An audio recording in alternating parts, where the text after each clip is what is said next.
Viewers, welcome back to PSC online education centre. So ഇനി നമ്മൾ നോക്കാൻ പോകുന്നത് ഇന്ത്യൻ കോൺസ്റ്റിറ്റ്യൂഷൻ്റെ SCRT ഫാക്ട്സ് ബേസ് ചെയ്തിട്ടുള്ള ക്ലാസ്സസ് ആണ്. അതിൽ ഫസ്റ്റ് ടോപ്പിക്കായിട്ടുള്ള ഇന്ത്യൻ ഭരണഘടനയുടെ അവകാശങ്ങളും കർത്തവ്യങ്ങളും എന്ന ടോപ്പിക്കിനെ കുറിച്ചിട്ടാണ് ഡിസ്കസ് ചെയ്യുന്നത്. ഓക്കെ, അപ്പോൾ എങ്ങനെയാണ് ഒരു ഇന്ത്യൻ ഭരണഘടന തുടങ്ങുന്നത്? എന്ത് വെച്ചിട്ടാണ്? We the people of India, ഭാരതത്തിലെ ജനങ്ങളായ നാം എന്നൊരു ഇത് വെച്ചിട്ടാണ് എന്തിട്ടുള്ളത് ഇന്ത്യൻ ഭരണഘടന തുടങ്ങുന്നത്. ഓക്കെ, സോ അതിൻ്റെ ആമുഖത്തിൽ പറഞ്ഞ കാര്യങ്ങളാണ് ഏതൊക്കെയാണ്? പരമാധികാരം, സ്ഥിതി സമത്വം, മതേതരം, ജനാധിപത്യം, റിപ്പബ്ലിക്. ഏതൊക്കെയാണ് ആമുഖത്തിൽ പറഞ്ഞിട്ടുള്ളത്? ക്വസ്റ്റ്യൻസ് വന്നിട്ടുണ്ട് കേട്ടോ. ഇതിലേതാണ് ആമുഖത്തിൽ പറയാത്തത് എന്ന് ചോദിച്ചിട്ടാണ് ആഡ് ചെയ്തിട്ടുണ്ടായിരുന്നത്. ഓക്കെ, സോ ആമുഖത്തിൽ പറഞ്ഞിട്ടുള്ളവ ഏതൊക്കെയാണ്?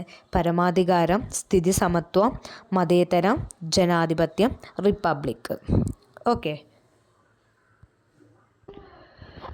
സോ ഈ ഇന്ത്യൻ ഭരണഘടനയുടെ ആമുഖത്തിൽ പരാമർശിക്കപ്പെടുന്ന തീയതിയാണ് ഏത്? 1949 നവംബർ 26. അത് വളരെ വെരി ഇമ്പോർട്ടൻ്റ് ആണ്. പ്രീവിയസ് ഇയർ ക്വസ്റ്റ്യൻസ് ആണത്.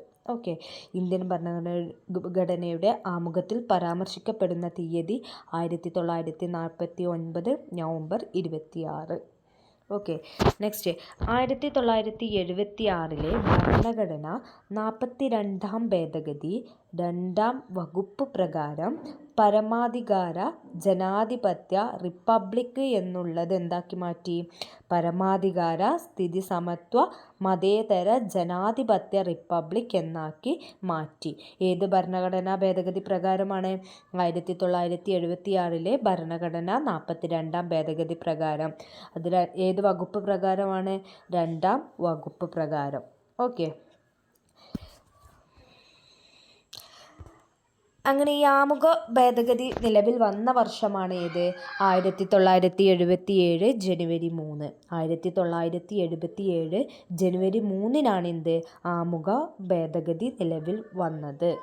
ഓക്കെ, സോ ഈ രാഷ്ട്രത്തിൻ്റെ ഐക്യം എന്നതിനു പകരം അവിടെ ചേർത്തത് എന്താണ്? രാഷ്ട്രത്തിൻ്റെ ഐക്യവും അഖണ്ഡതയും എന്നാക്കിയിട്ടാണ് മാറ്റിയിട്ടുള്ളത്. എങ്ങനെയാണ്? രാഷ്ട്രത്തിൻ്റെ ഐക്യം എന്നതിനു പകരം ചേർത്തത് രാഷ്ട്രത്തിൻ്റെ ഐക്യവും അഖണ്ഡതയും എന്നാക്കിയിട്ടാണ് മാറ്റിയിട്ടുള്ളത്.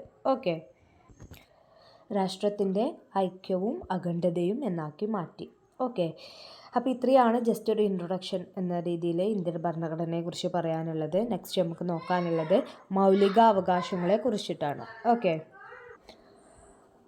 മൗലികാവകാശങ്ങൾ ഉൾക്കൊള്ളുന്ന ഭരണഘടനാ ഭാഗമാണേത്? ഭാഗം 3 അഥവാ പാർട്ട് 3-ലാണ് എന്ത് പറഞ്ഞിട്ടുള്ളത്?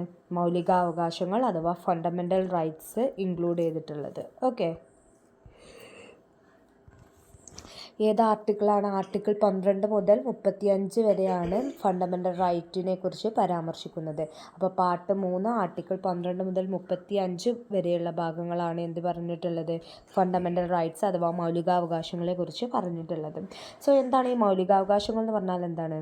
ഒരു വ്യക്തിക്ക് എന്ത് ചെയ്യുക? ഒരു കാരണവശാലും നിഷേധിക്കാൻ പാടില്ലാത്ത അവകാശങ്ങളാണ് ഏത്? മൗലികാവകാശങ്ങൾ എന്നുള്ളത്. എന്താണ്? ഒരു വ്യക്തിക്ക് ഒരു കാരണവശാലും നിഷേധിക്കാൻ പാടില്ലാത്ത അവകാശങ്ങളാണ് മൗലികാവകാശങ്ങൾ എന്നുള്ളത്. ഓക്കെ, മൗലികാവകാശങ്ങൾ രൂപപ്പെടുന്നതിൽ സ്വാധീനം ചെലുത്തിയ ഭരണഘടനയാണ് ഏത്? അമേരിക്കൻ ഭരണഘടന. അമേരിക്കൻ ഭരണഘടനയിൽ നിന്ന് കടമെടുത്ത ആശയമാണ് ഏത്?